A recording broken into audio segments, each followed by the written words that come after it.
All right, ladies and gentlemen, boys and girls, children of all ages, it is time once again for Tuesday Night Open Mic Night here with the Driving to the Top Productions gang. My name is Big Rich, and lots of stuff for us to get into tonight. To my immediate right on the screen is our guy Jamie. How you doing, buddy? I'm good, Big Rich. How you doing? We're making it happen down here. It's a little hot in Texas. My sidekick on Wednesday nights, Steel City Sports Talk. Adam next to Jamie. How you doing, dude? Or if we kick into your show last night in the middle of a baseball game. Yeah. We start talking about Pirates baseball in the middle of a NASCAR show. That worked out good. Hey, you got to see a walk off, huh? And we did. It was fun. How about that Izzy? Josh was like, we got to go live on the show. And I was like, all right. Yeah, how about that Izzy guy? I kept telling you, man. Right below Adam, it is Dylan. What's going on, dude? Oh, I'm glad I'm done with my HR class. I'm like, don't. If anybody asks me to be an HR leader, don't. HR manager, don't. Because my dog would be a better HR manager than me. And by the way, Travis Hunter looks like he's going to play a lot on offense this year, so you better draft him. And to his left, Ken, the Bear fan. Ken, what's going on, dude? Just get ready for football games so we can see more backups who aren't going to ever make a roster and then have their fan bases on the next morning complaining how they were robbed and the other team cheated. Oh, wait, I'm sorry. That's just Lions fans. I digress. Where's that Lions fan tonight anyway? I'm not sure where he's at. And our newest addition to the Open Mic Night cast, Keith Allen. Keith, how you doing, buddy? Doing pretty good. How y'all doing? Good. Pleasure to have you with us, man. Pleasure to have you with us. Thank you. I'm not sure if you guys saw this breaking news come down about 1 hour ago. However, I'm going to read this to you directly. So please excuse me as I quote this. ESPN is acquiring the NFL Network and other NFL league media assets, including the linear rights to the league's popular Red Zone channel, in a deal that will see the NFL get a 10% equity stake in ESPN. Wow. ESPN will also acquire the NFL's fantasy product and merge it into its existing platform, making ESPN Fantasy Football the official game of the NFL. In a separate deal, the NFL also agreed to license ESPN other NFL content and intellectual property that will appear on the NFL Network and other assets. Quote, by combining these NFL media assets with ESPN's reach and innovation, we're creating a premier destination for fantasy football fans,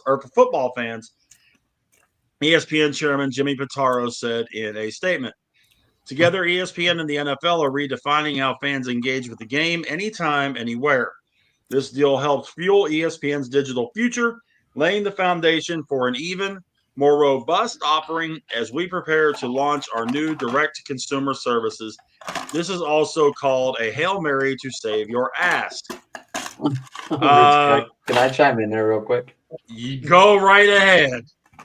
When you said you had breaking news, I thought you were going to talk about Jordan Addison and his 3-game suspension.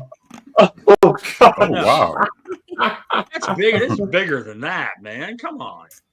You give me too little credit. Anytime a player gets suspended, that's big. I know, but like I figured, like, because we talked about this me and you talked about this the other day. That's why I didn't really consider this breaking news. But Disney, let's be now clear. on NFL Network. All right, one at a time, boys. One at a time.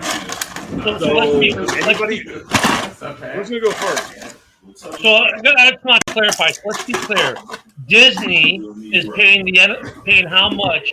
Because that's Disney, which owns ESPN, is paying how much to get the NFL Network? The dollars are not in the story. Ooh. It says a 10% equity stake in ESPN. That's what the NFL gets. That's what the NFL gets, a 10% equity stake in ESPN. Exact dollars, I don't know. Wow.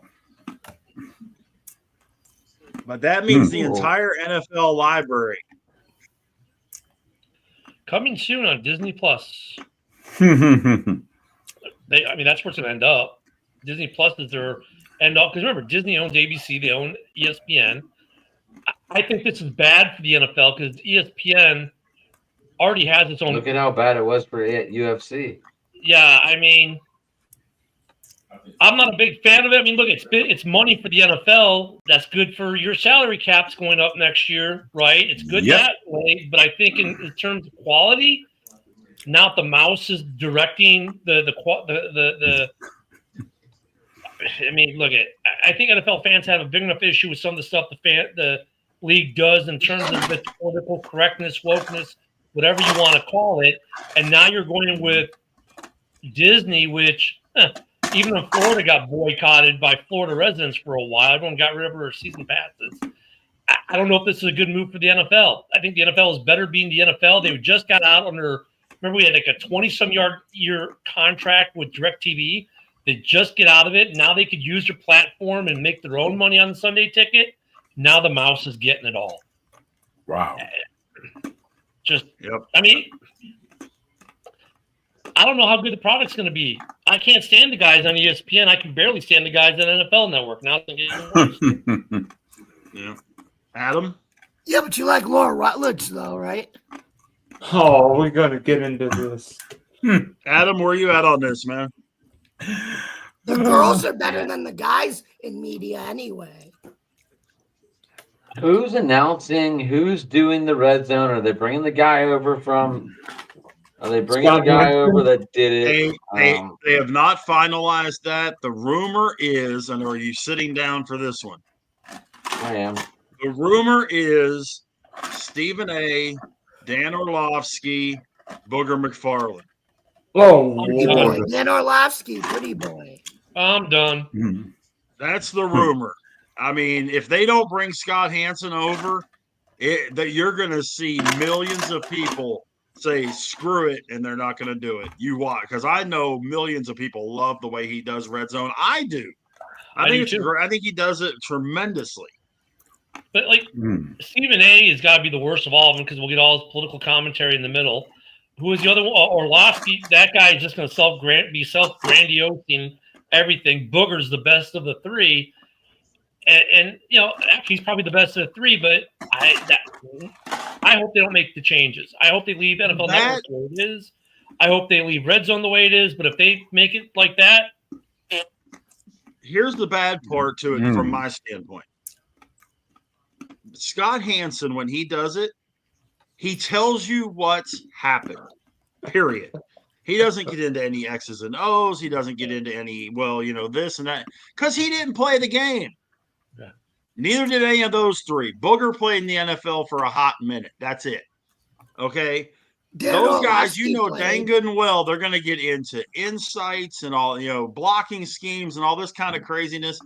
You want to see the games. You want to see the scoring plays. Those three guys, no. It needs to take one guy. They need to bring Hansen over and just do it. hey, Keith, Rich, where you at, man? I was looking at the Pirate score. Don't think there's any magic come back tonight. Hey, Rich, could that be because Hanson's doing what media should do and just reports the news and nothing else? Pretty Oh, much. my God, what a concept. That is a grand concept. Keith, what do you think about all this, man? It's crazy because it's changing with the NBA. Now, when is these changes supposed to take effect? Next year. Next season. Next season? It says that let me double check this. Oh, and by the way, ESPN does get 3 additional NFL games per season out of this whole thing. So that means I'll be able to watch. It's got it would be next season. It would be. So that means We that don't know, but you'll be watching NFL football on Hulu and you Disney guys don't care about Plus. the hot chicks. Oh, yeah. These networks. I mean, it's got to clear the FCC, though, I would assume, Rich. Yeah. Yeah, it's. I mean, you've got to go through all that. We're not just. Yeah, and I mean, you've already got games on Amazon, and you got games here and there and everywhere, which I think is also going to hurt the NFL. One thing I know about broadcast, and Keith, one thing to know about me, I'm 21 years in radio. Most of it's sports radio, that kind of thing. I've been in broadcast for over 20 years, and the one thing I know is consistency rules. True. And if the Pirates if the Steelers are playing here one week, here the next week, here the other, you're used to the fact of it being Fox, CBS, or NBC. And then if they play Monday night, they play ESPN. Depends on what night it is. But your Sunday games being all over the place, and then Amazon being here and there and all that, that's going to make it even worse, I think. But yeah, according to this, the NFL will continue to own, operate, and produce the Red Zone channel and will keep the rights to distribute it digitally. Okay. So ESPN is not a good sign. That's a good sign for the Scott Hansons of the world. Yeah.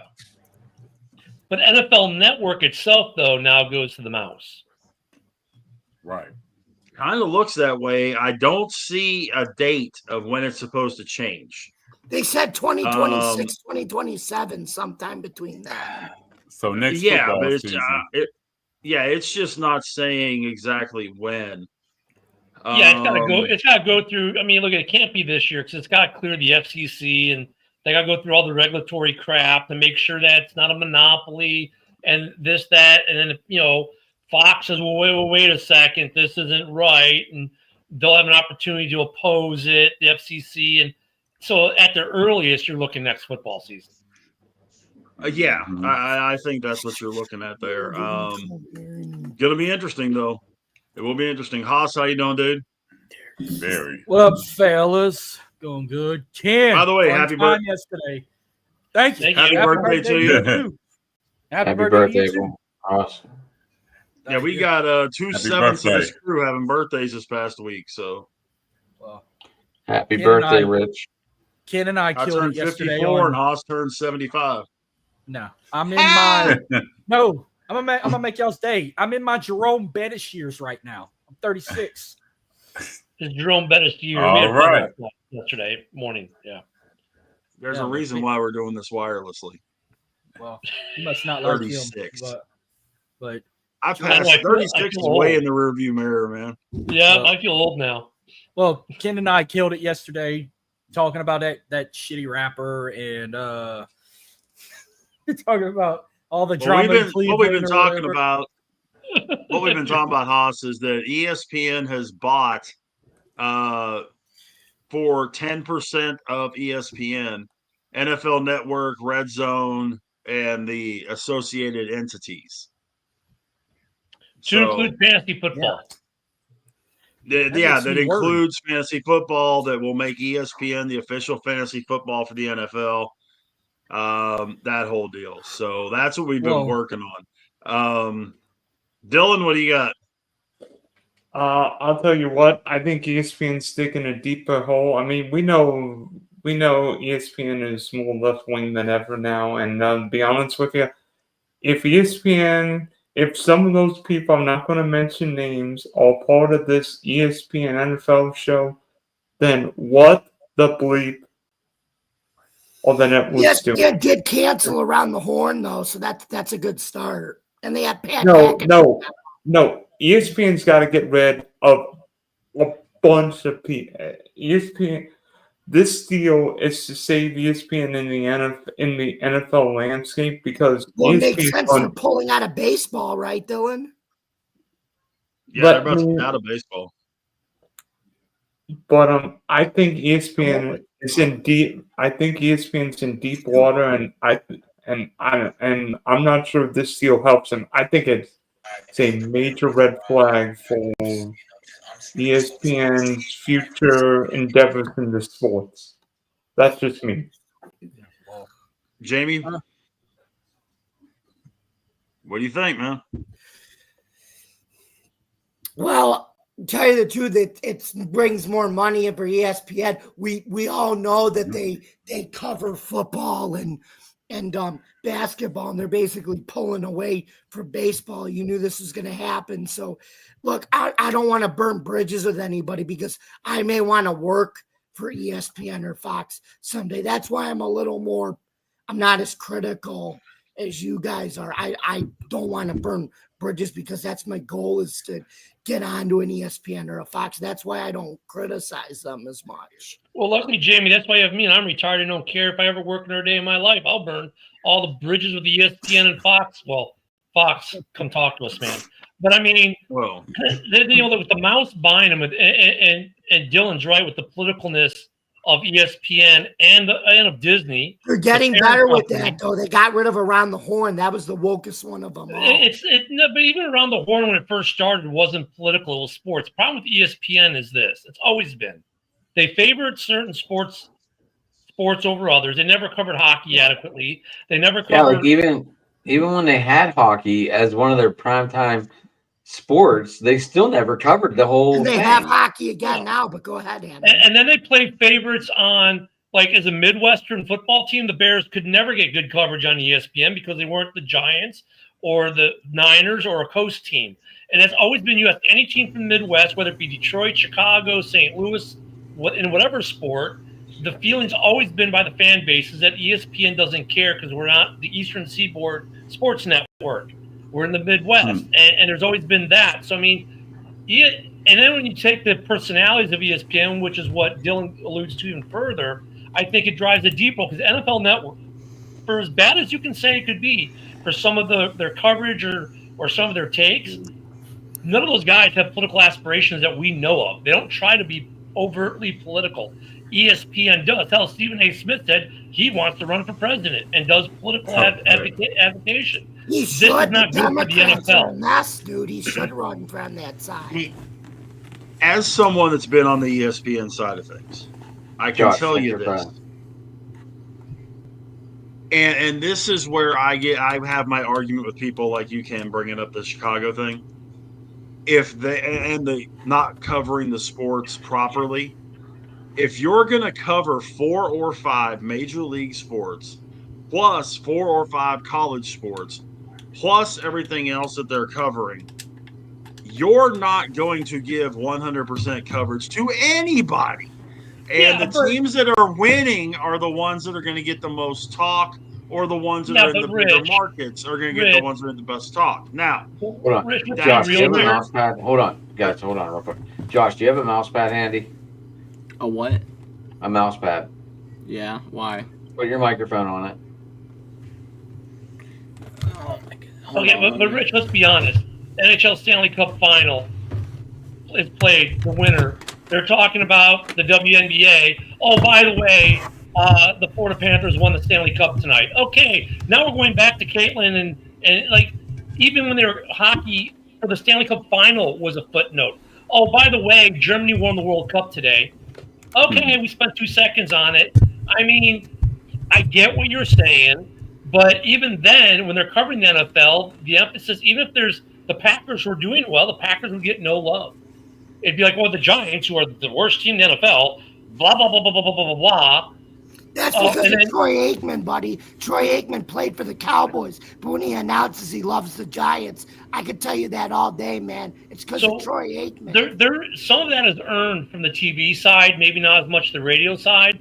On the TV side, and it's not just Chicago, it's like U.S. Midwestern sports fans in general, or fans of hockey, soccer, or some of these other sports, they'll all tell you the same thing when it comes to ESPN. It's just like, well, we never got our fair due. We never get our fair shake because we're the NHL, and ESPN doesn't care about the NHL. And we're a Midwest team, we're not a coast team. I mean, but just beside that, I thought the NFL Network coverage, well, sometimes their takes are kind of homerish and not that great. At least they weren't being political in their takes at all. The political world very rarely creeps into the NFL Network at all, but ESPN is prevalent every day. And if they carry that over into this new acquisition of the NFL Network, and the NFL Network's going to have problems because NFL fans were already pissed off at the NFL as it was for political statements. The NFL has been doing a very good job as of late to re-earn those fans to come back to the NFL. Because look who's in office now. That's the difference. People today, let's be perfectly honest about this, and I think we can all agree with this. There are too many people out there that enjoy just finding something to be mad about. Yeah, let's be mad about a blue jeans ad. Empty barrels make the most Right. noise. They just find something. It could They just be find anything.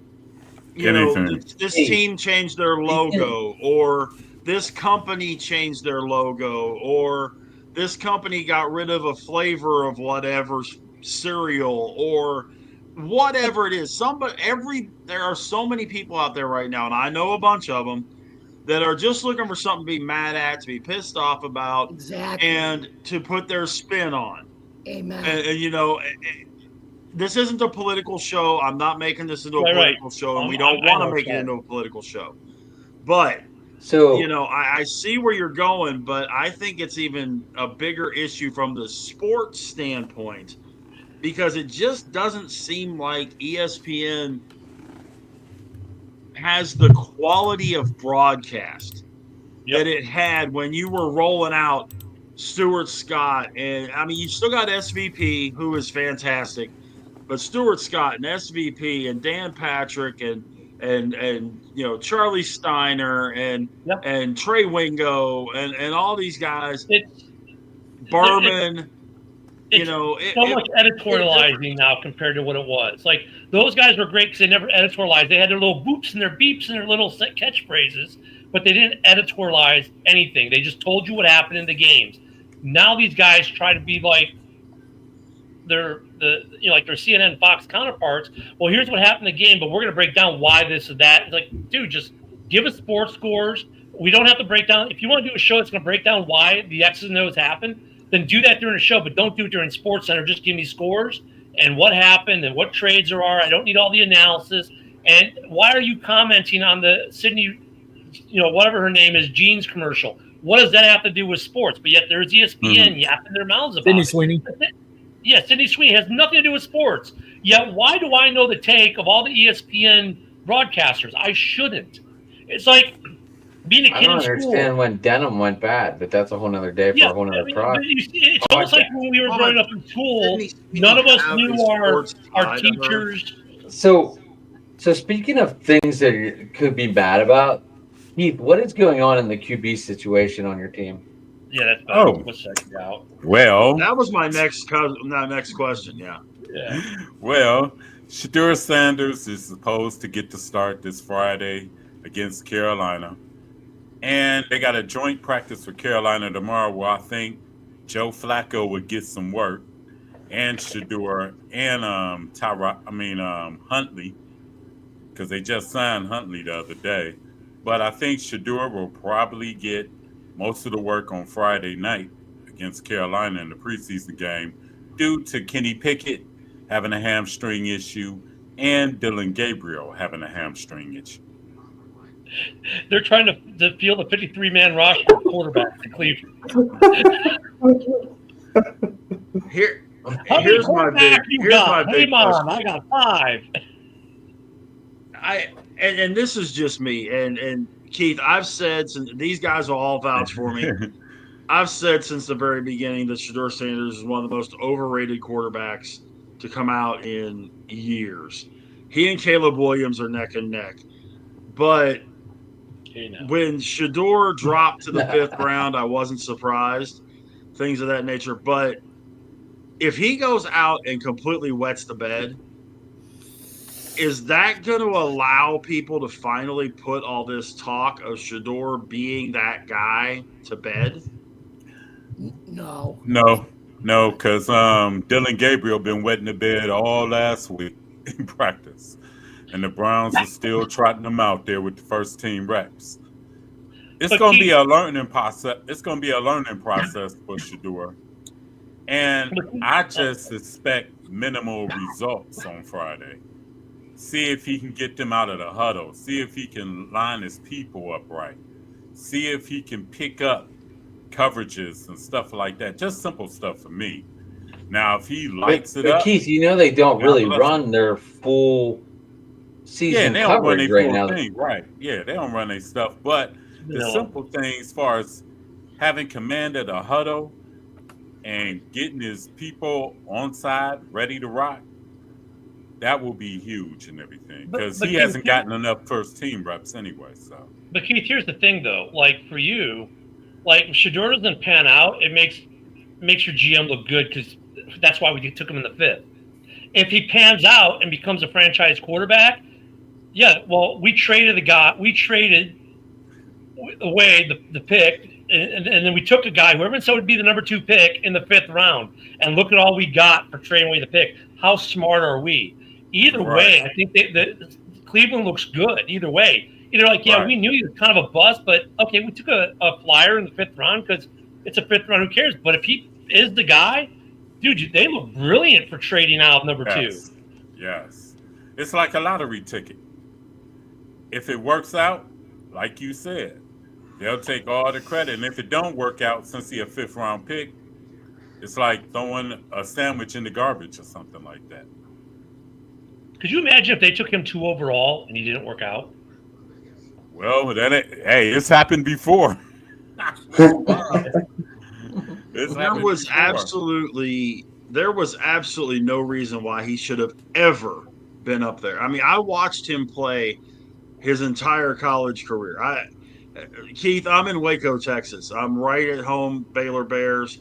I got a chance to see every Colorado game that kid played. And what I saw over the course of an entire season, and I'm a eyeball test guy. You brought up 2 very important things that he's got to be able to do, because he couldn't read defenses for squat in college, and he's got to be able to control that team. He's got to be able to take command of the team, show leadership, make changes in the huddle, make changes at the line of scrimmage, and be able to do it and still come through. And I just straight, honest to God, think he's not able to do it. Wait a minute. Wrong. Wait a minute. You and I definitely watched different games, because when I watched Shador, I actually thought Shador was very accurate. I thought he controlled a chaotic scheme. I mean, you imagine having a Hall of Famer, your father, hosting you, crappy offensive lines, no running game, knowing you're going to be throwing it 50 times a game. And I thought Shador did a remarkable job in college. Now, I will say this, Dylan, that's why Keith's team looks great if he works out. Because they didn't have to spend the number 2 pick on him. They got a haul for number 2, and then they took him the 5th round. So they might come out of this if what you say is right, Dylan, versus Rich. Let's say you're right and Rich is wrong, then Cleveland's looking like the smartest people on the face of the planet. By the way, I'll say this at Colorado, he did a lot with less, because that offensive line was garbage, and he didn't have no running game. And think about what he might have would have did had he had Oregon's talent. And by the way, Keith, what did you think? I mean, you could probably see from the time I'm a Jag fan, but what did you think of the Browns trading basically Travis Hunter for the haul you got? All right. I was mad as hell at first. I'm going to be honest with you. I was mad as hell. But, when they traded down to 5 and they did pick Mason Graham, I love that pick. Because if you're an Ohio State fan, Mason Graham gave us the blues the last 2 years. Our running game couldn't get no traction against Michigan. And if Mason Graham works out, and think about this, Mason Graham is going to see a lot of single coverages, because guess who they're going to be trying to double team, triple team? Myles Garrett. Myles Garrett. Yes, so I saw a lot of single coverage. And you got what's his face? You got Jim Schwartz as your defensive coordinator. And what does Jim Schwartz like to do? Stop the run. Mason Graham's of that run stopper for him. Because think about it, for the Browns, if Mason Graham and Mike Hall Jr. if he can come back from injuries and everything and whatnot, they could be solid interior line for the next 5-6 years. The only thing about that trade that sucks right now.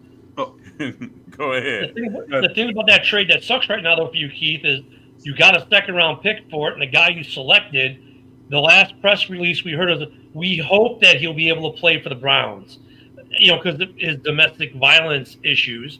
That's the only bad thing of the trade right now is the running back they take in the second round. They don't even know if he's going to ever wear the uniform at this rate. And honestly, they have to wait to see if charges are filed and all that other good stuff. But if he never plays, that's going to make that trade a little bit worse. No, but you got picks for next year too, which is good. Yeah, but we're talking for the trade they just made, Jamie. He was a part of that trade. That pick that they used for him was up from that trade when they traded out of 2 to 5. They got that additional second-round pick, and the guy they used that pick on catches a domestic. Yeah. And he may never wear a Browns uniform. We don't know yet. Is that Judkins? Is that who Judkins? Yeah, Judkins. Yeah. Well, luckily, luckily we drafted Dylan Sampson in the 4th round. Yeah. But I was listening to Pete Prisco, and he was talking about a comparison of Mason Graham to a guy that Adam and I know extremely well, and that's Cam Hayward. They made a lot of comparisons of Mason Graham to Cam Hayward. Well, hell, if he turns into a Cam Hayward type player, y'all are golden. A hell of a pick. Right. Dude. I don't think anyone that kind of career, you're golden, man. Yes. Because like I said, I was mad as hell at first. Then when I seen who they drafted, I was like, Mason Graham. I was like, wait a minute, that's the dude that gave Ohio State all kinds of fits when Michigan played them the last couple years. So that's what makes the Browns an interesting proposition when we start going into doing the team previews, the division previews for the season. Dude, their defense is off the chain. Like Cleveland's gonna have a friggin' good defense. The problem with everyone looking at Cleveland, like whether or not they're going to be good or not, the offensive side of the ball, i.e. the quarterback position. Thank you. And whether the defense can hold up, because if you got a lot of 3 and outs, your defense gradually wears down and everything. Yeah. So, and then that's when the injuries come about and all that. But the defense, if everybody's healthy, they should be okay. And again, Ken brought up division previews. We're going to start those next week with the AFC East. So that'll be part of open mic each night until the regular season starts. And next week we will be previewing the AFC East. So just a little heads up for everybody. Yeah, the Browns, man. I've been saying this all offseason. Their defense is just going to be sick. It's kind of like Pittsburgh, sick defense. What's the offense going to look like? At least you can say with Pittsburgh, there's a little bit more of some known quantities there than maybe with Cleveland. I mean, but Cleveland, like, when everyone looks at their schedule, like, I know the guys in the North all think, oh, Cleveland, that's a W. They're all automatically saying that's a W. I'm like, oh, hold up.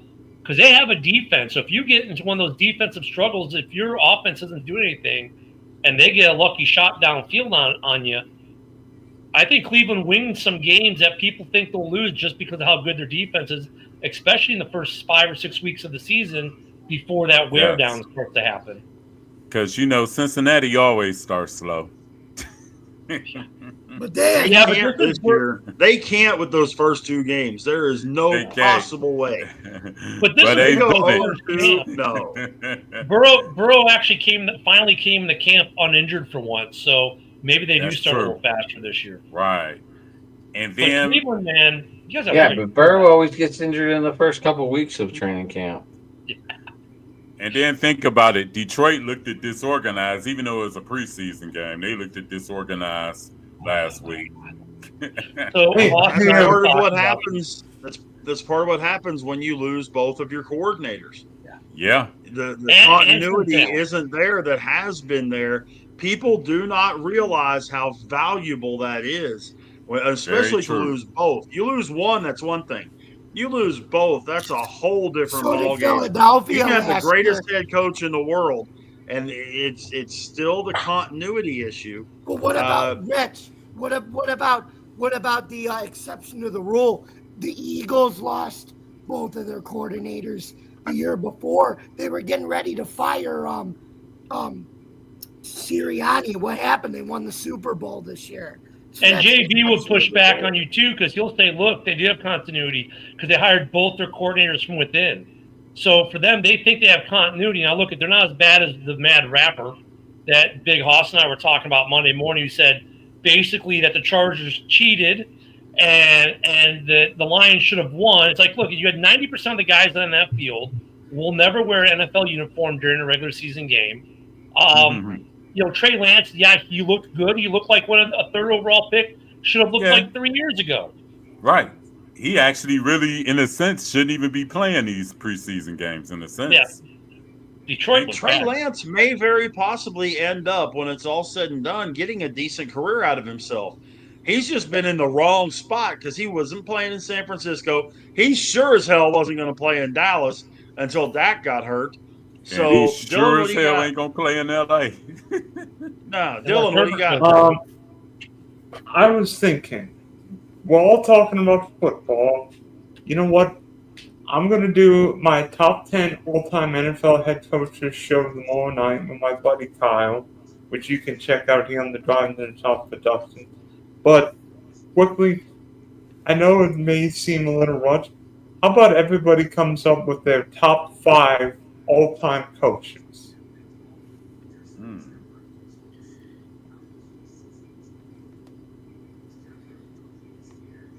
Let me see. Anybody want to go first?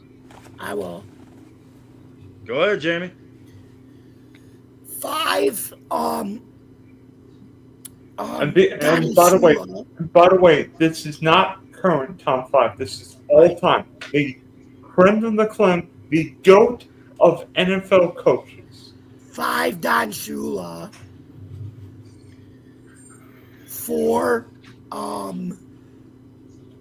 Bill Walsh.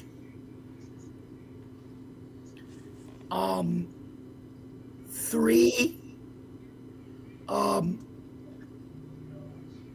3, I gotta go with Mike Shanahan. Prime Mike Shanahan with Denver.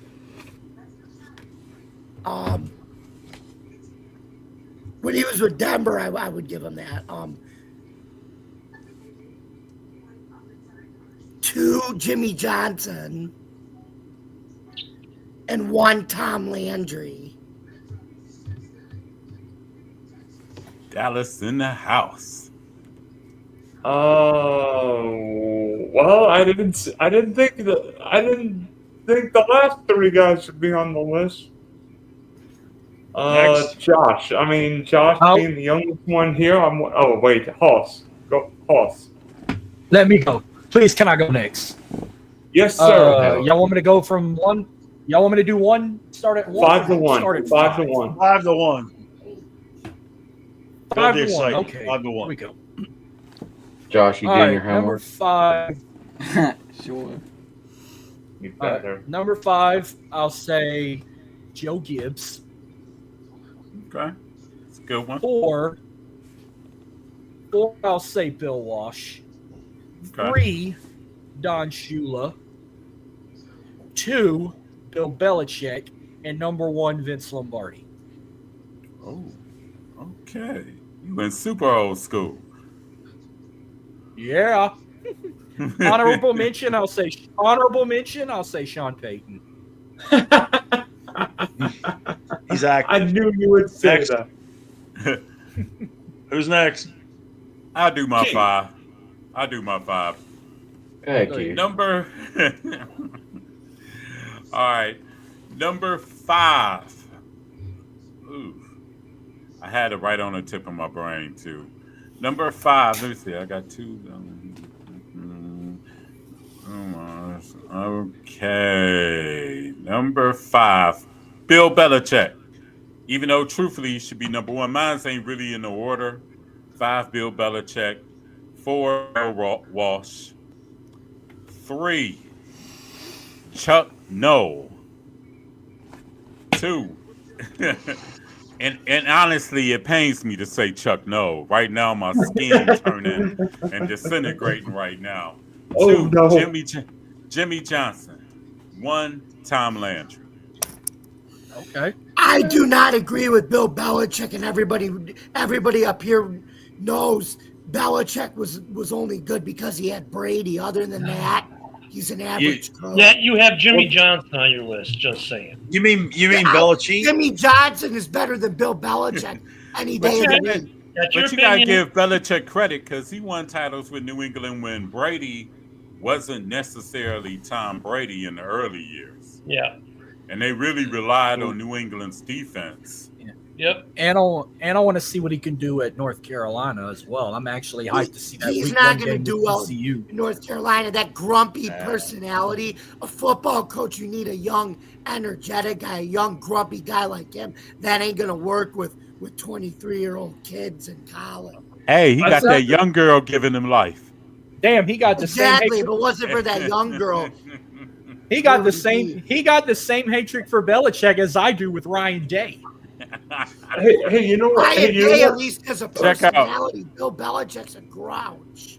I'm gonna give Ryan Day his flowers. He was on my shit list when they lost to this Michigan point off the last top of year. my head, this is going to be in no particular order for the most part because I have to sit there and think about this more to rank them. But in my top 5, I'll try to rank them, but it's on the fly. Shula at 5.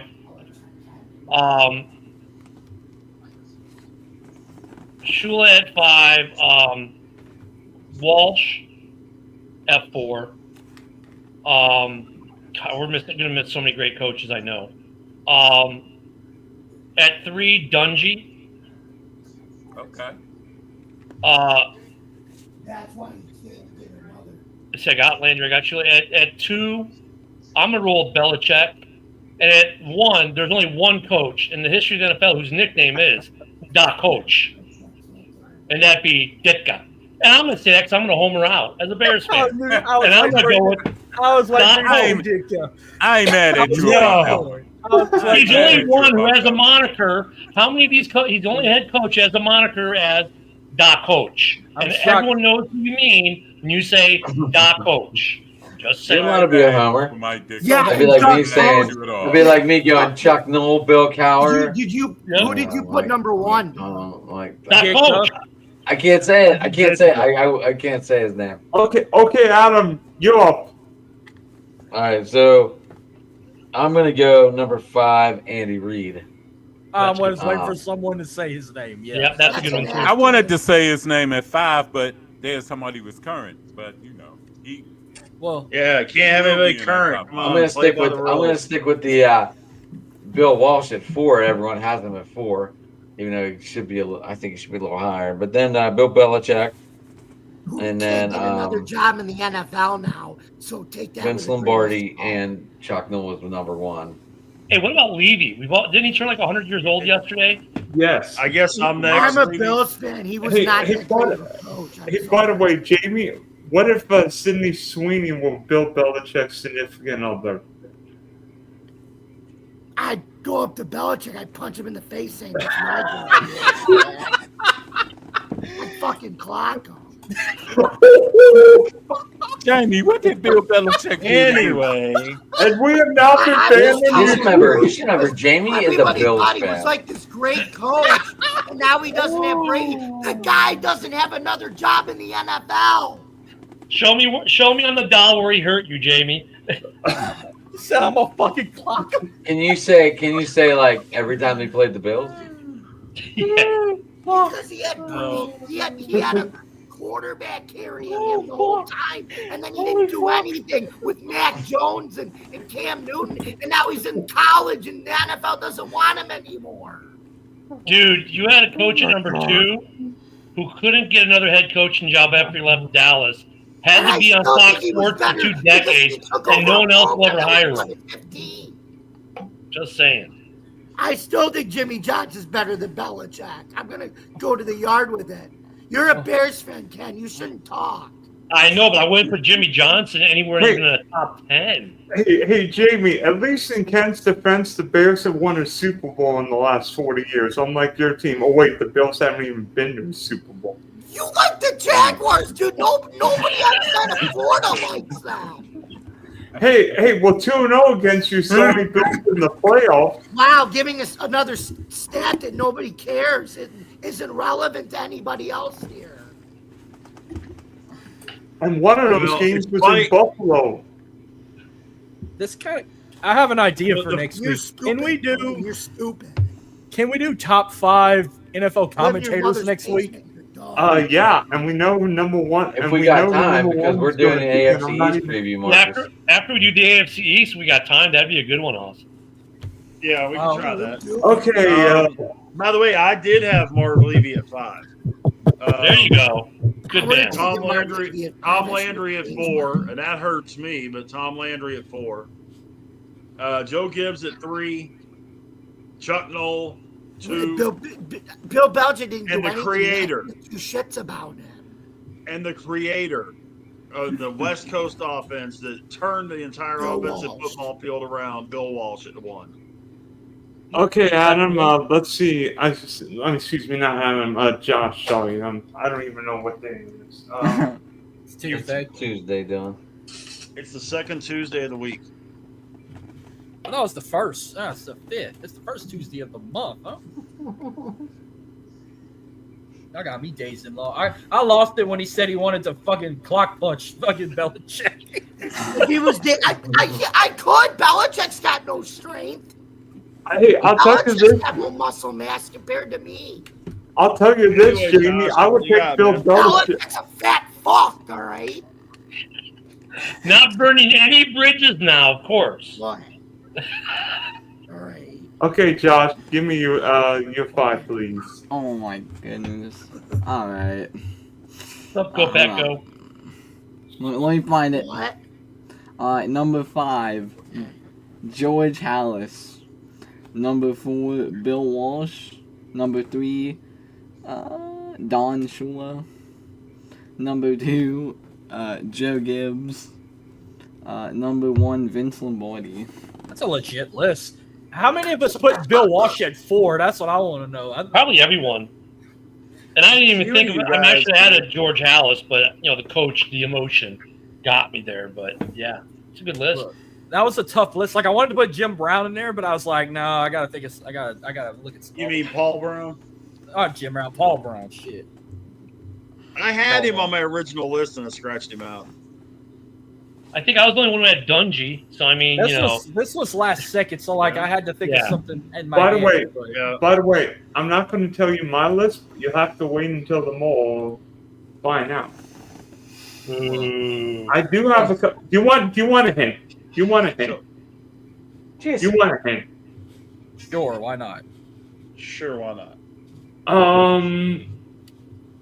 I'm probably.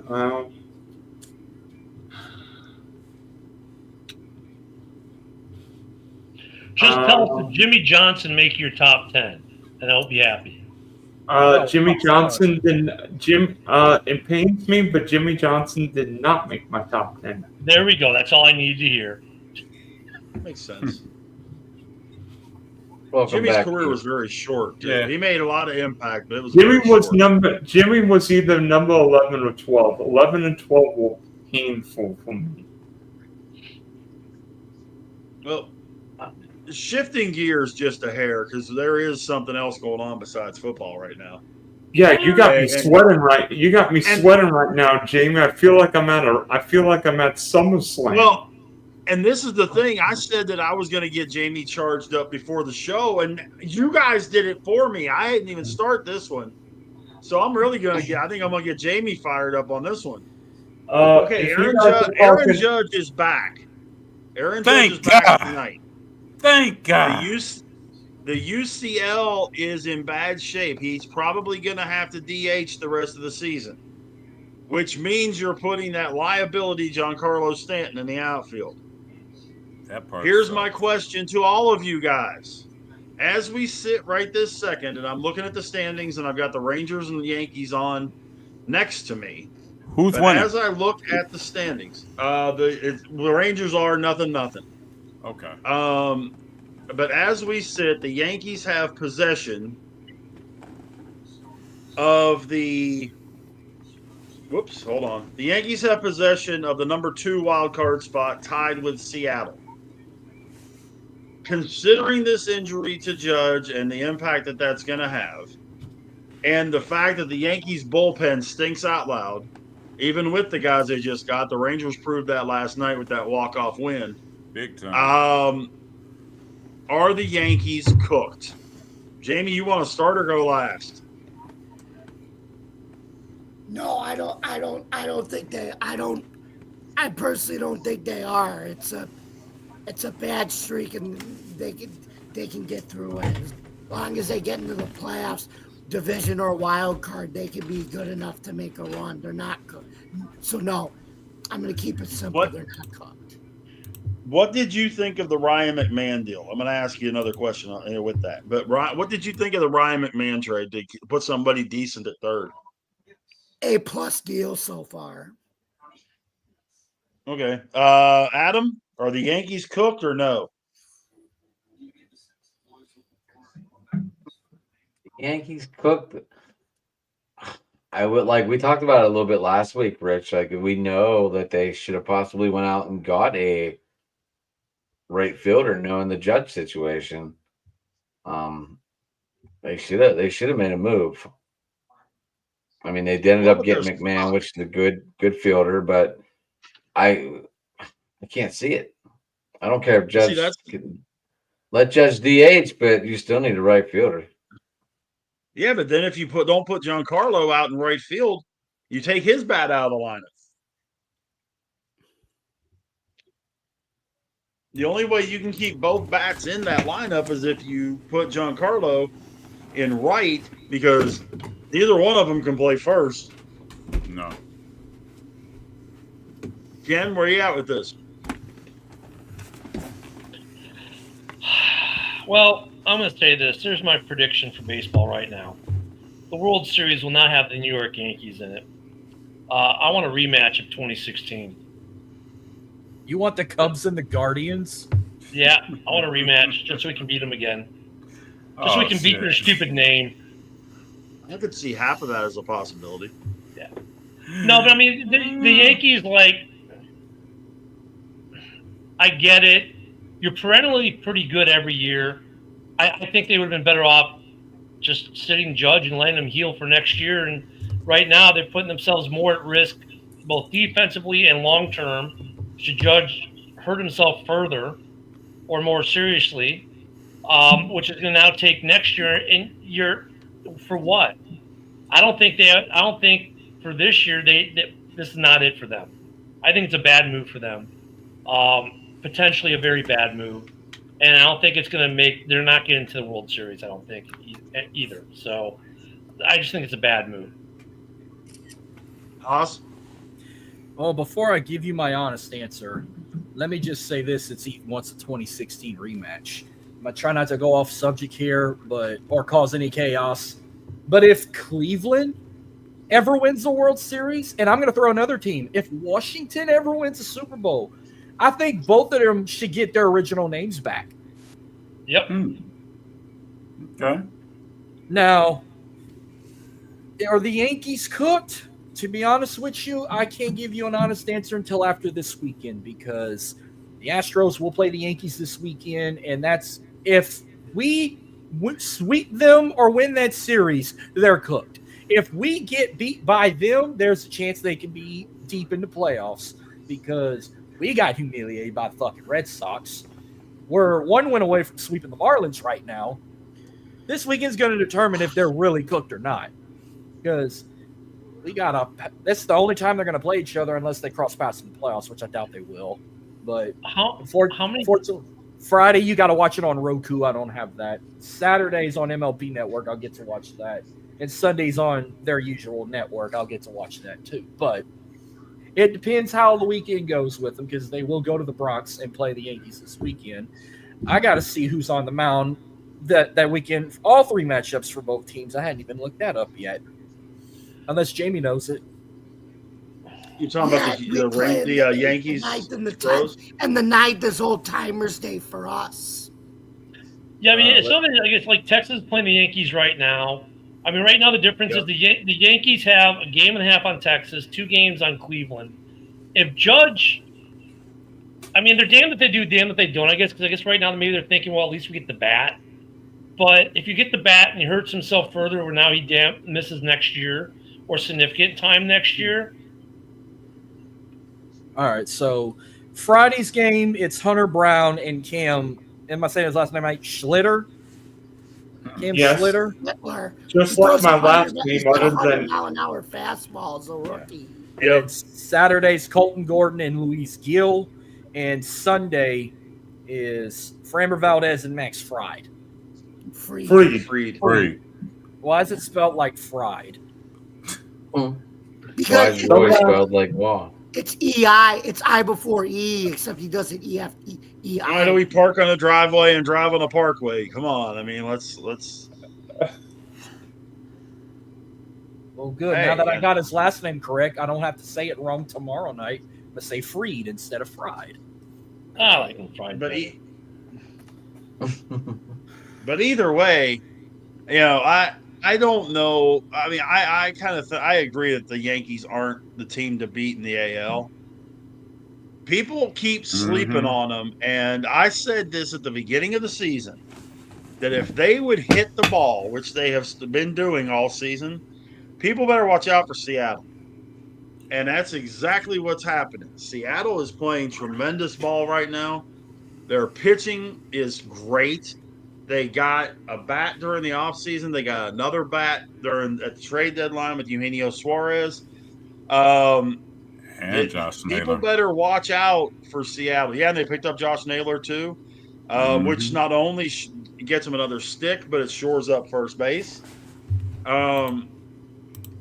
People better not sleep on Seattle. I mean, as much as I want to see the Rangers get in there, which I think they will, Seattle's going to be the team to beat out of that division, not Houston or the Rangers. Yeah. I also want to say, I don't think the Yankees are cooked, but I don't have too much hope for them going into the playoffs.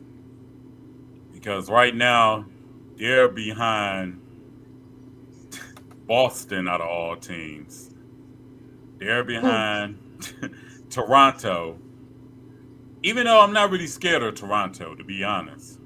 But Detroit, they got decent pitching. Houston always seems to come up big against the Yankees in the playoffs. And like you said, Seattle might be that team of destiny this year.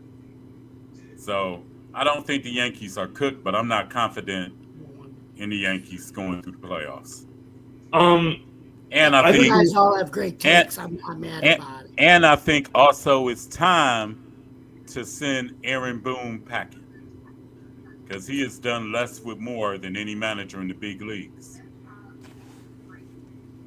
I beg to differ. I think the Yankees relievers will get in on track. It's a way bigger difference pitching in Pittsburgh compared to the Bronx. I mean, Devin Williams is not a guy with a 5 ERA. Bednall's been better than that. Who's the guy from San Williams has blown 7 saves, by the way. Yeah. That's not good. Including last night. Oh, yeah. I think Jock Peterson Jock Peterson couldn't water if he fell off a boat and hit one about 5 miles. I know. But I think honestly, there's no great AL team this year. All the great teams are in the National League. Like, if you ask me instead, would it surprise anyone that the Rangers won the pennant? No. Would it surprise anyone the Mariners won the pennant? No. Astros, Blue Jays, Yankees, Red Sox. There's no great AL team this year. There's all the great teams in the AL. That's correct, Dylan. All the great teams are in the National League where, 90-something wins might not even get you to the playoffs with the Dodgers, the Padres, the Phillies, the Mets, the Brewers, and the Cubs. By the way, Milwaukee might have the best team in baseball, and nobody's talking about them. Just because they're in Milwaukee. Okay. Anybody see what the Brewers did in Washington this past weekend? I think they scored like 39 runs. And Milwaukee can definitely play. There's no question about that. By the way, if anybody used Mackenzie Gordonite in fantasy or DFS, I deeply apologize. He absolutely stunk. Okay. Did anybody see Shea Langeliers hit 3 bombs against the Nats tonight? Fighting Baylor Bear. that kid was. I mean, watching him in college, you knew he was going to be good in the majors, and he's been exactly that. I mean, he doesn't hit for a lot of average, but he can hit with pop. That's his. Who hits for Florida average nowadays? three-homer Unless hits. who hits for average nowadays? Yeah, but I unless you- mean, Shea's only hitting like 228, something like that. It should be a requirement. If you can't hit your weight, you can't play. Hey, Thank just, you. all I'm gonna say is Talking, that Rich. watch the eight. Speaking of Milwaukee, watch the 18th through the 21st, 22nd. Look who's 18, talking, Rich. 19, 20, and 21. 4 games set in Wrigley, Brewers, Cubs. That's going to be a huge series because it's, Milwaukee may be the best team in baseball right now, but the Cubs are screaming up their heels. That's going to be a fun series. That's going to tell us a lot. Hopefully. I just wish the Cubs starting pitching was better. I wish the Cubs went after starting pitching on Thursday, but nobody went They after lost- starting pitching. When they Hey, lost guys, I gotta Justin go, Steele all right? in the year, that hurt. Yeah, and now I Mike need to- Soroka's on the IL. Yeah. Yeah. Mm-hmm. Yeah, but we'll see how that. Yeah. Guys, I gotta go So- early. Okay. I go. need to take a break. I behaved really bad tonight, and I'm sorry. No, I'm sorry, Jamie. It's my Fine, fault. Jamie. My fault. It's my No, fault. I should have Jamie. reacted better, and I didn't. Hey, we all get a little it's all fired good, up, man. man. You gave Yeah, but I me shouldn't you have said gave me a Belichick fucking was a laugh. bad, I'll never forget. 4-letter swear word. I shouldn't have said that on air. You gave Well, me a laugh. You yeah. gave me a laugh about the clock punch. I know, big and that thing wasn't look right at- either to say. When did you swear? Because We were I talking said about Belichick Belly. was a fat 4-letter swear word, and He called I him a shouldn't have fat said fuck. that. Jamie, it's all right, man. Hey, Jamie, none of us are zero defect, and we're all human, man. It was good television. All right. Exactly.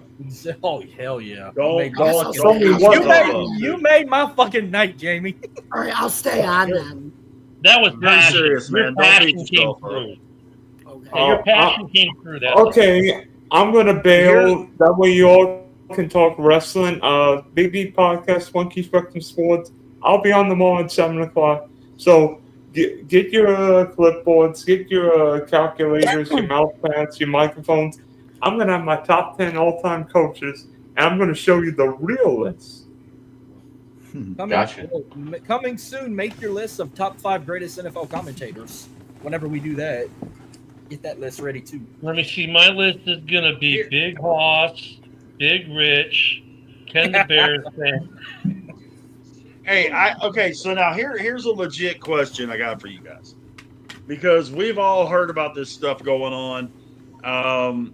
And of course our favorite soap opera 35 or 40 years after the original run of it is Dallas. Micah Parsons is at training camp but not participating. He's just kind of walking around, man. doing some little stretches. He's doing his little thing.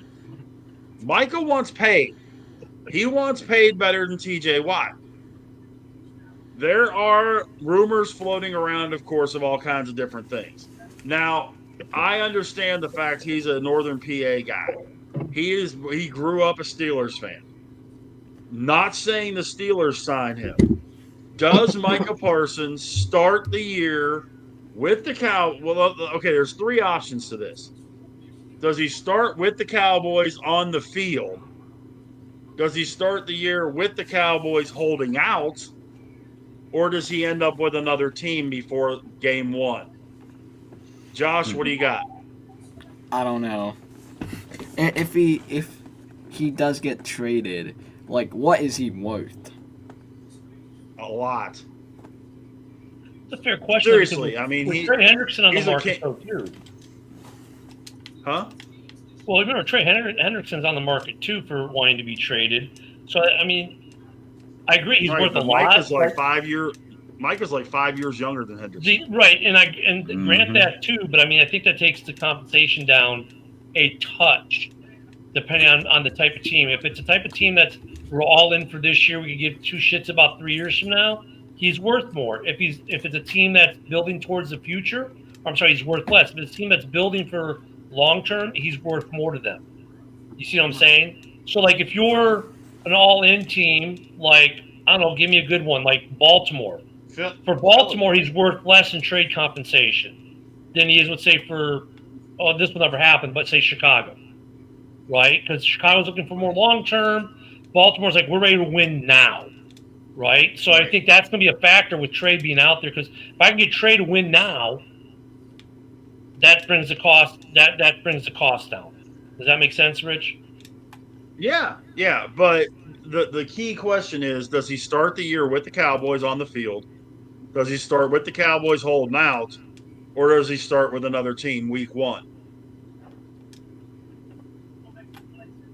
So, Josh? I don't know. I see him holding out because I know that Jerry is gonna want to keep him because he is a valuable player in their somewhat never gonna happen playoff spot. Yeah. Keith, what do you think, man?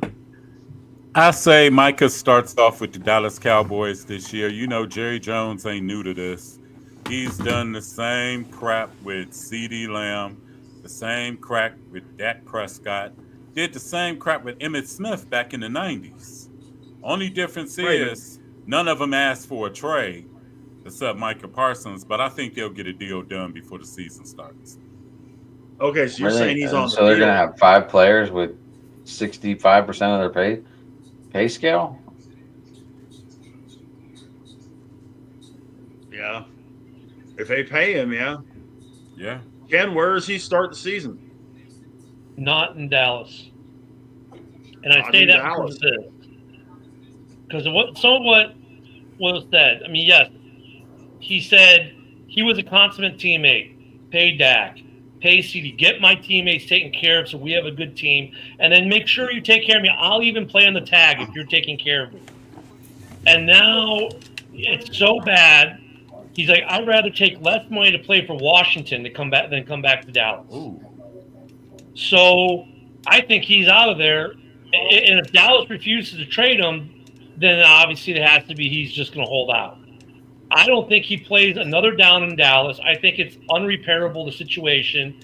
The only way money fixes everything, so the only way they can fix it is give him $42 million a year. And, oh, by the way, never mind that briefcase with that briefcase and that deed to a yacht that's inside it with the cash. Never mind, I left that at the table. I think it's done. It's done.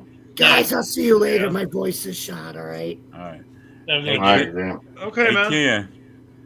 Yeah. Ken, I heard the same thing back here in Cleveland in February, where Myles Garrett was issuing his demands. Yeah, I know, but the Myles Garrett situation, though, is different, though, because Myles Garrett wasn't sitting there going, hey, I know I need to get paid, but go pay everyone else and then come pay me. So that makes the situation different, and the rhetoric that Myles Garrett was using is a bit different than what Myles Garrett never said, I'd rather go to Cincinnati and take less money than play in Cleveland, or I'd rather go to Pittsburgh and take a division rival and take less money than play here. Micah said that about the Commanders. And then even the stuff about, well, I'm no longer going to talk about my contract without my agent. I'm not going to let you do that to me anymore. It sounds like even there was bad business practices there, where Jerry was trying to get him to agree to a contract without an agent. I think that's it. Look at, and you're right. We've seen this kind of weird stuff before, but for me with this Micah Parsons situation, I think there's some added elements that are not part of that norm. Oh, I demand a trade, like say Scary Terry, right? Or Trey. There's or even Garrett. There's different circumstances that are leading me to say he's going to hold out or he's going to be gone, and he's never going to play in Dallas again. What do you think?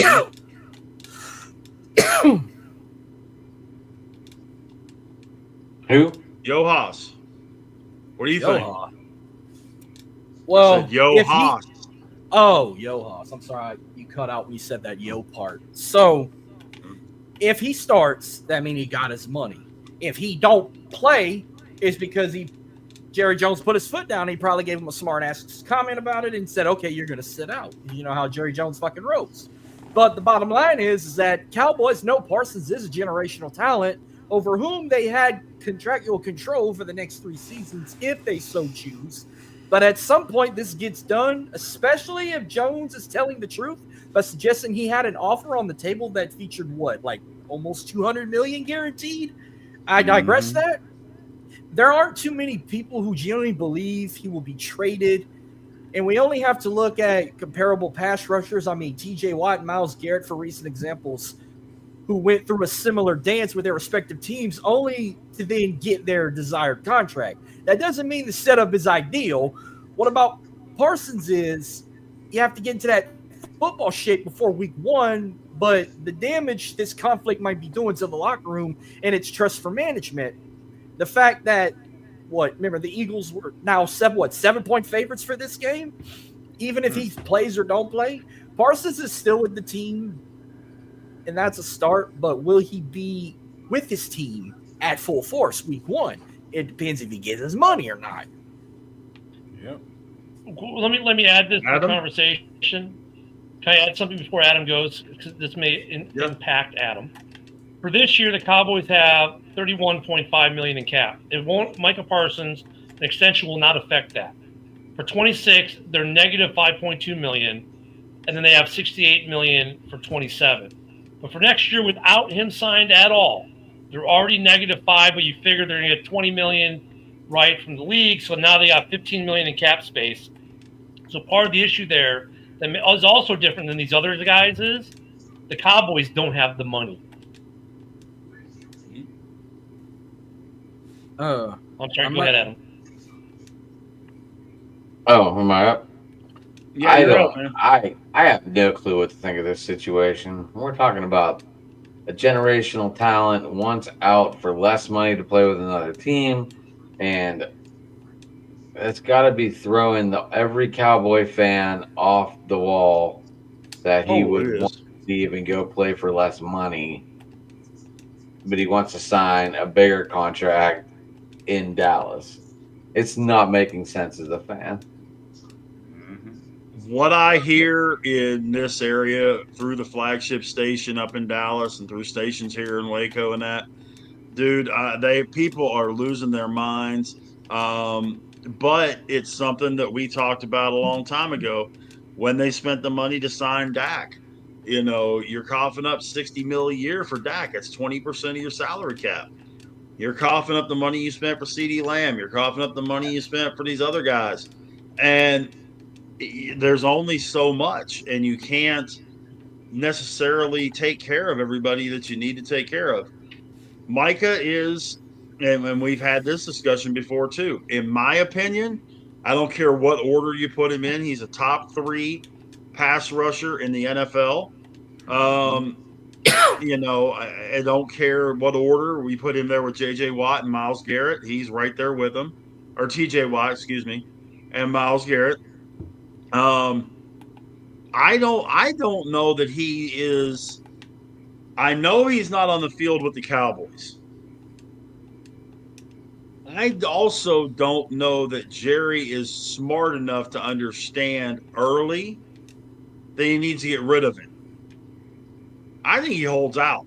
I do. I think he holds out as far as he can. I believe he can hold out till week 10 before he would lose his entire year's salary.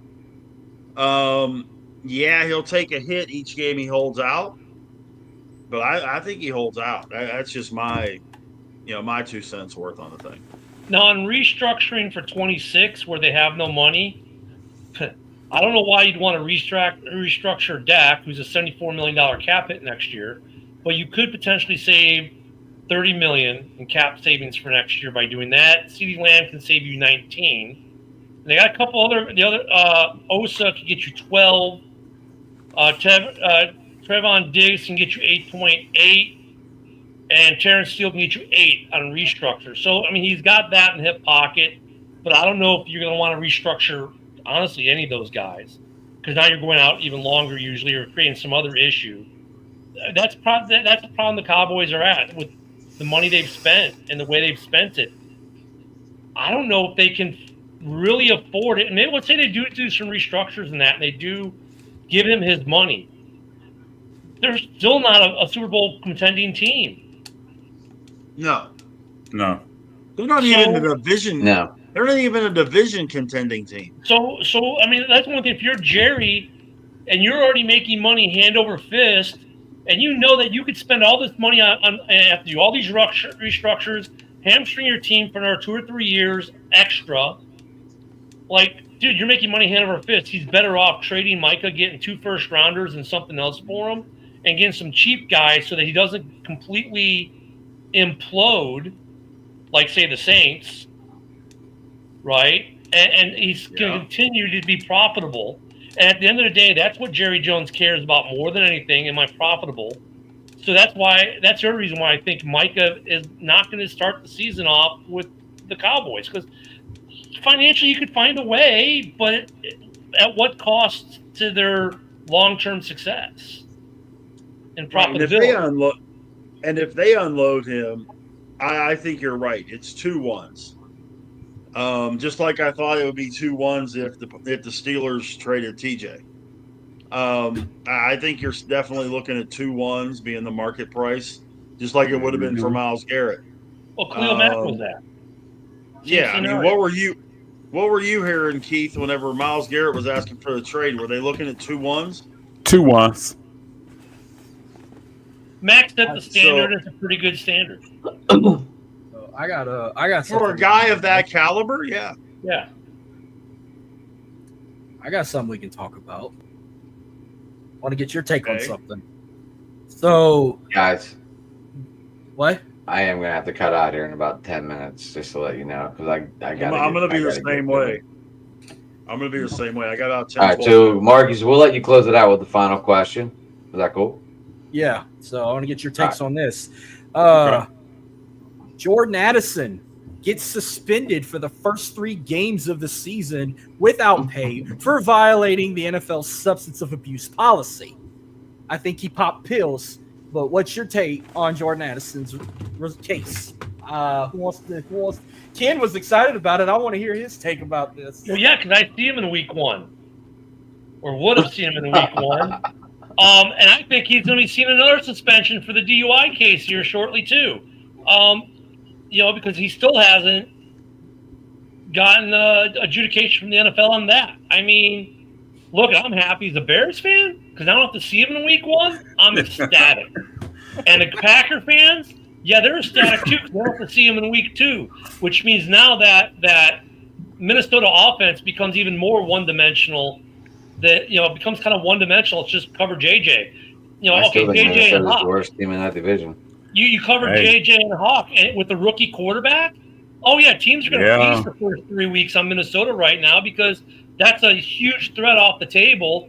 And if he catches another 2 or 3 game suspension on top of this for the DUI conviction, right? Then dude, they're starting off really bad for JJ McCarthy. And so I couldn't be more tickled, more pink. At minimum, even with the appeal, let's say the NFL, they take a game off for the appeal. It doesn't matter. He's missing 2 division games to start the year. And I'll tell you what, Green Bay and Chicago are both happy campers right now because now we just have to worry about JJ to JJ. And we know we can shut JJ down. But the problem is when we shut JJ down, usually Addison has a game. That threat's gone week 1 and 2. Oh, yeah. Addison's going to be interesting, too, though, because, like I said, this isn't his first issue for this season. You got the DUI thing. Now you got this popping pill thing, this piece. I mean, JJ's or Addison's going to be interesting when he comes up for his next contract because he's a great talent, but he's obviously got some off-field issues that he needs to correct or he could be out of this league faster than he knows what hit him. I'm thrilled for week 1. Tickled pink. Vikings suck. There we go. I can say it. Well, I mean, this just goes into my talk of I think the Vikings were the worst team in that division. So this just plays right into it. And there's a chance they could be 2-6 by the time Addison comes back if he does get the extra suspension with the DUI. I don't know. I just feel that this could be an off year for them. And it all started with them being crybabies about 15-1 and don't get a home game. No, win your division and you would have got a home game instead of a wild card spot. Right. Well, and I can understand that particular aspect of it, but I think Minnesota is one of the two worst teams in that division. I think it's them in Chicago. Sorry, Ken. You're not sorry. But Oh, you got your fingernails painted like Caleb for both of them, it comes down to quarterback play. You know, we know what Goff can do. We know what Love can do. We don't know. We definitely don't know what JJ can do, and we need to see if Ryan Leaf. I mean, Caleb Williams can come back for another year. Rich, but you know, for having to go through 2 head coaches, 3 offensive coordinators, the worst offensive line in the NFL, to put up the season he did and not get injured, shows you that he's probably a pretty decent quarterback, and he's not Ryan Leaf. So just come on. I give him more credit for staying healthy, because you're right. The offensive line was bad. I give him more credit for being healthy than I do, because most of the throwing yards he had were junk time yards. Oh, there we go. But no, tell me it's a lie. Minnesota's going to have a really good defense. That's going to keep, like, Minnesota's like, in a way now with Addison out, like Chicago last year, except better coaching than what Chicago had last year. That defense is great, but it's going to tire out. In the first couple games, they might win a game or two in the first 5 or 6 games if Addison's out there on the strength of their defense, like the Cubs like the Bears did with the Titans. But you go into week 7, 8, 9, 10, and that defense is going to falter if that offense can't pick it up. And it's going to be really hard for J.J. McCarthy as a rookie quarterback in a plug-and-play offense when he doesn't have anyone to throw to. It's going to be really hard. And that's why I say I think that, you know, they're one of the bottom 2 teams. I don't know. There's a lot of ifs in that division, too. There's a big if. I mean, it starts at the top in Chicago with ifs. Good question for the entire division. You know, Ben Johnson, okay. You know, what's DeAndre Swift going to be like this year? Is he going to have a good year like he has done in the past, or is he going to have a crap year like he had a couple years ago? You know, you don't know what you've got going with that. You've got, you know, I'm just not. I do not feel secure at all about any aspect of that Chicago team right now. Don't feel as secure about Minnesota either, though. So don't. Wait, Rich. Not even the defense. I feel more secure about the defense than the offense. Yeah. I don't disagree completely with what you're saying about the Bears. I think you're right. There are 2 big questions for me. One is Ben Johnson going to be a good head coach? Because, well, we just don't know. We know he was a phenomenal coordinator, great offensive mind, but we've seen great coordinators who are bad head coaches. So that's valid. And then for me, the other one is this. Did the Bears, after spending all this money, going from the 30th in spending on offensive line to 6th in spending on offensive line, actually fix that line to protect Caleb Williams? Those are the 2 big questions out of Chicago. But, you know, look, we're talking about Jordan Addison missing games. So we can talk about that when we talk about the NFC North. Like, Addison missing games is massively huge for the Vikings, especially with 2 division rivals in the first 2 games. And then seeing a possible another suspension coming down for the DUI conviction. The Vikings are in trouble off the, you know, it's basically off the field.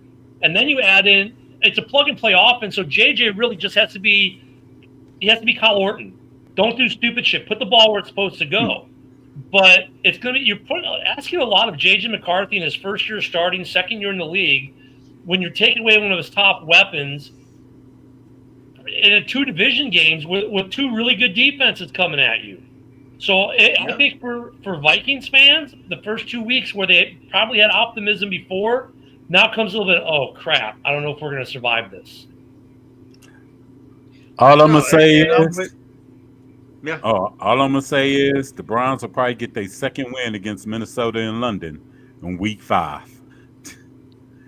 If Jordan Addison is suspended that long. Yeah, if he's not playing, yeah. Yeah, but right now it's 3 games. They play them in Game 5 in London. Yeah, we don't know what's going on with the DUI case. And look, after he appeals, he'll probably go from 3 to 2, right? That's usually what happens. True. If Will the he appeal run into goes any through. issues going overseas? But all of Minnesota's fortunes really depend on JJ McCarthy. For real.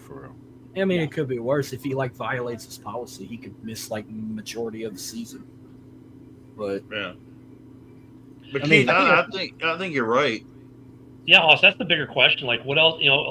Look, we got these 2 violations. Like the DUI thing happened last year. Now he gets popped on these pills. It's like this. Well, they said popper, so I figured that's what they meant.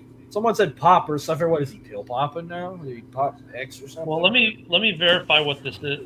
Let's verify the. But if he, I mean, they say he could participate in training camps and preseason. That's if he does see the field. He might not even dress out for the preseason games. True. So it wouldn't matter. Okay. If he was able to dress for preseason. Okay, so let's make a correction here. I thought this was a separate charge here because I was going off what you were saying, Hoss. This here is for the 2004 DUI citation. This 3-game suspension is for that. So this is the only thing. There isn't anything else coming. So basically, he's right now. It looks like he's missing the first 3 games. So he got off light, number 1. But still, I mean.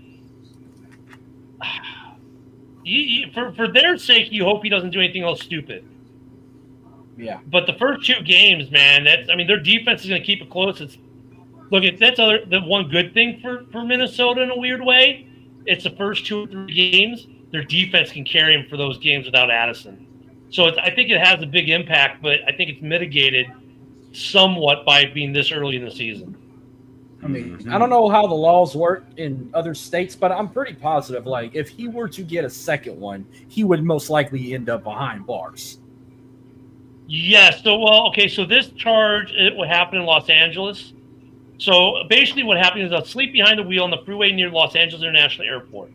So if he gets another one in Minneapolis, the situation in Cali doesn't affect that. That'd be a first-time offense in Minnesota. It would probably affect him more for the NFL, but his plea deal they took in July, he pled guilty to a lesser charge known as wet reckless, which involves alcohol-related reckless driving as part of the plea. He paid a $390 fine and 12 months of probation. He's got to complete 2 online courses. So if he violates that puts him in trouble with California and then probably more in trouble with the NFL. Could have him suspended the remainder of the season, if not get kicked out the NFL. By the way, we got a little breaking news here. Devin Williams just gave up a bloop base hit to former Pirate Rowdy Tellez. Damn. The Rangers are now up 2-0 over the Yankees in the bottom of the 8th inning. Yankees are a sinking ship. How about that Devin Williams signing, guys? I actually love that. I am not complaining. Oh, I'm not either. I'm not a Yankees fan by any stretch. And, I mean, the Rangers are actually starting to put some stuff together. Nate Eovaldi has been absolutely ridiculous all season long, but DeGrom is healthy. My wife will be mad. Shout out to DeGrom, because it's been his first year healthy in a while. Let's see. It is. We got Correa back.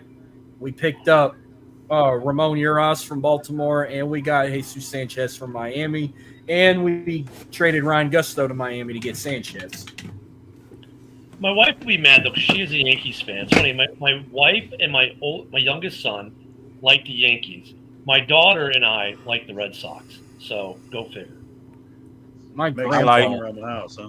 Been a Yankees fan since 1978. Nice. I've been a Pirates fan my whole life, but I adopted the Rangers when we moved to Arlington, Texas, in '78. So that's when the Pirates play the Rangers. That's the one time I'm not a Rangers fan. Okay. I'm born and raised a Cubs fan, so. My grandpa has been a Yankees fan all his life, ever since he got to meet DiMaggio and Mickey Mantle. and even became more into it when he married his son married into a family that's related to Ron Guidry, so that made him even more bigger of a fan. Really? Matter of fact, that's who I went to go see pitch when my dad took me to a game in 1978. So Ryan Guidry threw a 4-hit shutout against the Indians. So this is a crazy story here. Ron Guidry's mom and my granny are first cousins. So Really? my granny and his mom are first cousins. Wow. So that makes my mom and him second cousins. So, but I've met him. I never seen him play. He retired like a year or 2 years before I was born. But I have met Ron Guidry a lot. Dude was nice, especially in '78. I haven't seen him probably in like 14 years. Like the last time I saw him, I ran into him in Lafayette. He threw a first pitch at a UO game. He threw a first pitch at a UO. I've had shit from him. Like, he's signed baseballs for me.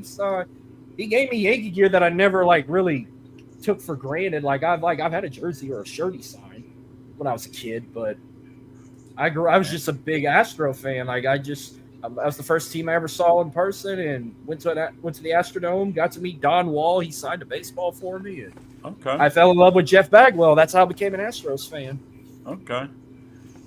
Unfortunately, I wasn't for the Astros thing. Yeah, well, luckily y'all had Nolan Ryan when I joined the Astros fan base. And here's a couple things I always remember about my birthday. Yesterday, Robin Ventura. That was the day he whooped that boy's ass. In 1993. Today is the day. Today is the day that Nolan Ryan was yesterday. Yesterday. August 4th, 1993, he beat the shit out of a fucking dude. And today and then he stayed in and pitched. And today is also the day when Jose Ramirez knocked Tim Anderson out of Major League Baseball. I was 4 years old when he whooped his ass. That punch was brutal. So wait, somebody can answer me this. Who was the pitcher that threw a fastball and it hit a fucking bird and it killed him on sight? Randy Johnson. Did it in spring training. I just remember feathers flying everywhere and I died laughing. I watched Randy Johnson. Randy Johnson for the Yankees. Not Yankees. Yeah, he was pitching for the Yankees then. Was he? He was with the Yankees then. Yep, it was spring training. Okay. But the Yankees are sinking ship. My grandpa used to skip when the Yankees would go to Houston to play the Astros back in the day, or when they were the Colt 45, or even when they were the Colt 45s. My grandpa would skip school and drive to Houston to go watch the Yankees at the old Colt 45 stadium and get back in time to say, "Oh, I had a good day at school," and I don't know how he pulled it off. Like somewhere, I have a can of Colt 45 malt liquor. I have a can. There's a Houston Astros can of Colt 45 because it was the Houston Colt 45s at the time. The only thing retro I have right now, okay, I don't know if you're a big fan of it, but one Texas brand beer I would drink is Crawford Bock, and they had limited edition kegs where it had the Broken Star logo, but that was when they were navy and gold, like mid 90s. I still have that keg in my bedroom. I saved it. Like they were going on sale. One of my buddies bought me one for my birthday a few years back, and he gave me 2 extra ones for free. I drank 2 of them kegs, and I saved one as a souvenir, and it's still full of beer. It's like a little mini keg, and it's navy, and it had the old school gold Broken Star. Nice. I remember that logo. I don't know about that scarlet and black and pinstripe colors. I mean, those were kind of retro in the 2000s, but I always remembered they were once navy and gold, like around 95. Guys, I'm really gotta go here. I gotta me too. get up early. Yeah, I got tomorrow. Right, but you can get me at Sports Talking It on Twitter. You can also get me at Driving to the Top Productions on YouTube. You can get me at Driving to the Top on Twitter. Guys, I thank everyone for coming on. Keith, man, we'll need to catch up again sometime. All right, no doubt. Next Tuesday, you are invited back for the AFC East if you want to join us. Thank you. Let me know. Get out your pen and paper. Everyone do a little bit of homework. I'll be there. All right. everyone do a little bit of homework. Yeah, so I thank everyone for coming on. I thank all the guests, like Josh coming on. But I am out. Someone else close this out, right? Yeah, I'll get it closed out. All right, Ken, nice seeing you again, buddy. See you, brother. See you tomorrow night. Yes, sir, Rich. I'll see you tomorrow night. Josh, have a good evening, buddy. Yep. Have a good one. All right, shit. man. Oh shit. Hold on. Oh my god, I must end the stream. Holy fuck. Yeah, don't X out, back out. Yeah, I did. All right, leave studio. Yes. All right, guys. Have a good one. All right, guys. Woody on Alice Hall does that all the time. He X's out he would X out his screen and shut down the entire podcast. I've had that happen in the past with another show. I did that by accident, and I was backstage producing it, and I accidentally fucking logged this into the show, and I'm like, fuck, I didn't mean to do that. Yep. Well, you guys ready to call it a night, though? We can go ahead and wrap this thing up. Can I go next? Yeah, go. Yeah, go ahead, Josh. Go ahead, man. You can get me at JM_F1_fan on Twitter. Whoever goes next. I'm out of here. Bye. All right, you can get me on TikTok, All About Sports 216. And you can get me on Alan Viz Media 2 on. I can't hear nothing. That's because the backtrack left. Okay. You can get me on Alan Viz Media 2 on YouTube. And you can get me on Keith Allen Viz Media on Facebook. And on X, you can get me at K. Oh, shit. Oh, man. How many A's is in that? Right.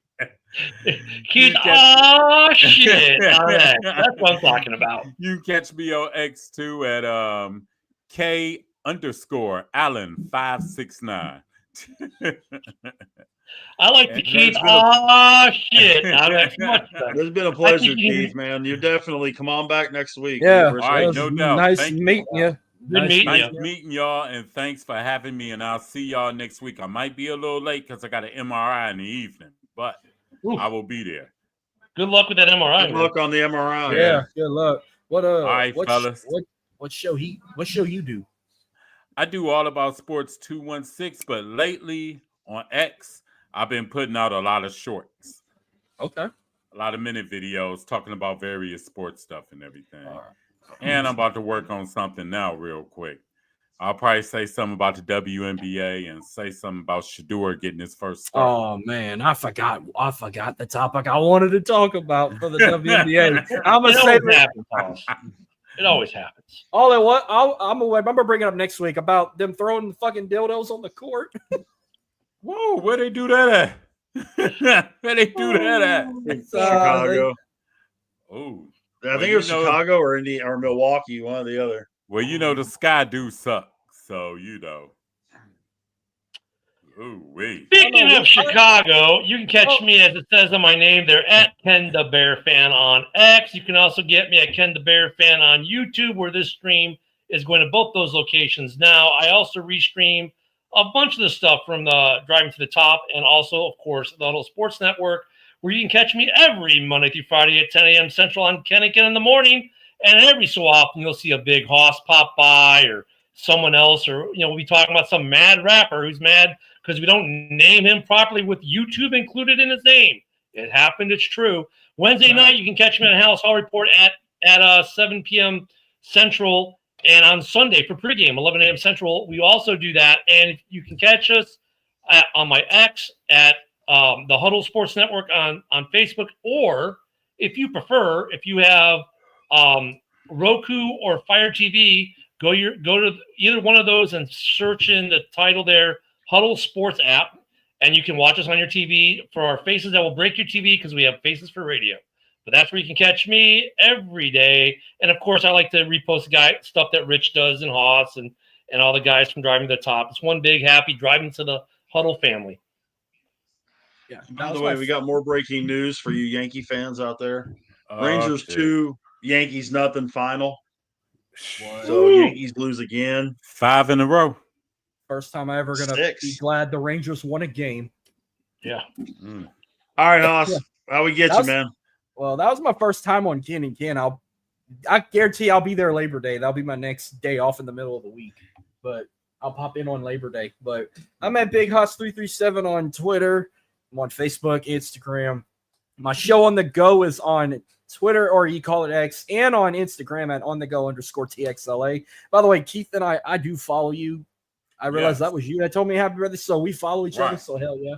We got that No done. doubt. Subscribe to my YouTube channel, Marcus on the Go, which you can watch on the go on that channel. Big Drive to the Top bitch. Productions, my Facebook page. Now, my Facebook page, you can find it there as well, or on Twitter, mainly on Adams. I tag Adams is on there, but I'm gonna do a show Wednesday night. I think starting tomorrow. I said whenever we get in the regular season, I was gonna start doing shows every Wednesday night at 9. That way, it's perfect for recapping NFL week and predicting the next one for the Saints and all that in LSU. So even though it's preseason, I'm going to start going on a weekly basis on Wednesday unless I have like a bonus episode like with a guest. Or if something happens where I can't go Wednesday, I'll do Tuesdays. Or when the holidays come up, because I think Christmas Eve is on a Wednesday and New Year's Eve is on a Wednesday. So that might affect that. But starting this week, it'll be every Wednesday at 9 p.m. at least once a week. Very good, very good. I can be gotten on Twitter, Big Rich 8371. Facebook, just my name, Rich Richardson. Many thanks to everybody who did the donations for Prostate Cancer Research Foundation for my birthday. Appreciate everybody being a part of Happy that. belated birthday. Sir? Happy belated birthday. I appreciate that. Yeah, Yeah, mine happy was birthday, Sunday. boy. Haas's was yesterday. So, but and then tomorrow night, Adam and I will be doing Steel City Sports Talk. We get into everything Pittsburgh sports, and God only knows where we end up. Monday, 7 Eastern, 6 Central. It is the Two Tire Change. I do our NASCAR show here on the network, and we get into a lot of different things with NASCAR, especially as we get closer to playoff time. So check us out there. Main thanks to everybody that's been a part of the broadcast tonight. Again, everybody that's been viewing, commenting, and of course, all the guys that have been on the air with us tonight. Any final thoughts, guys, before we get out of here? Hey, real quick, there's a comment that just came in. Did that happen?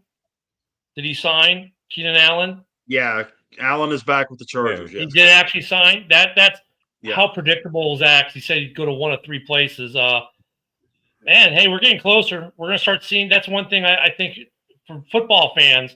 Some of these free agents and contracts, we're gonna get resolution in the next 2 weeks. And Yeah, Keenan, you're right. that was good to see. I'm hyped, but let me warn you all with this: with preseason games coming up this weekend, do not get overexcited or over depressed if your team does not perform or overperforms the way you think they should. It is a preseason game, and your starters are probably not playing, and everything is vanilla. Just saying. Thank you. Starting Thank you. Thursday. There's 3 games Thursday, and then a majority of them Saturday. I think 3 Friday and 2 Sunday. The Saints play Sunday, the last game against the Chargers. So Yeah, don't be like Lions fans who came on Ken and Ken in the morning last Friday talking about how the Chargers cheated and the Lions should have won the games. Like, guys, it was like the preseason. It's a game. preseason game. There was a preseason game to the preseason last Thursday. fucking Right. That's Yeah. like the Oh, extra fucking game. it's a tune-up game. It's like tryouts. Right. Yeah, do not get overexcited or bummed out by your team's performances.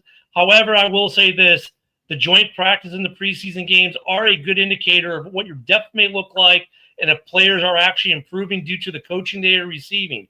Take that for what it's worth, but don't base your life and your feelings on this upcoming season based on what you see in the preseason. I will say this: the Bears in '85 went 1-3 in the preseason, and then was probably one of the most dominant teams in NFL history that season. Preseason does not mean jack. The year But the Saints enjoy it. won the year the Saints won the Super Bowl, they went 0-4 in preseason. Check out the Browns went 4-0 in the preseason and went 0-16. There you go. Oh, speaking of There you those go. Lions fans, y'all were the first to go 0-16. No, they weren't. Tampa I was. I thought it was the fucking Lions. I remember Nah, fucking Tampa in 1977. Well, no, but 76, they didn't go sorry. 0-16. 0-16. 0-4. Well, yes, they did. they they was actually went 0-14. 0-20. They went 0-14. Then Oh, they for 2 lost years. their Yeah, first it's six been 2 And they games the lost years. their next first season. 20 games. So they actually went like 0-20. Right. Yeah. If Yeah, you let's really be want to, technical. if you really want to get technical about it. Well, that's But, what Chris no. Bummer said in that new era, that the Lions Yeah. went first. But I mean, We appreciate everybody. Till next Tuesday night for another edition of Open Mic Night. I'm Big Rich. So long, everybody. Peace. Peace.